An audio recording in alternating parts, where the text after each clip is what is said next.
国际工业智能及自动化展览会一连3天在琶洲保利世贸博览馆举行，观众可以看到国际以及国内先进制造业产品，了解到什么是工业4.0。工业4.0是德国提出的一个高科技战略计划，包含了由集中式控制向分散式增强型控制的基本模式转变，目标是建立高度灵活的个性化和数字化的产品与服务生产模式。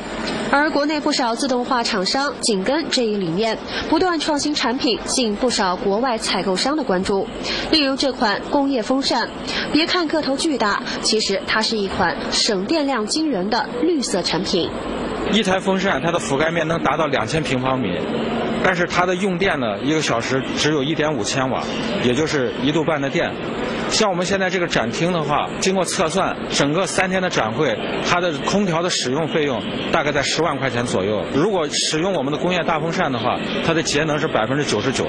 也就是我们只需要1000多块钱就能达到同样的效果。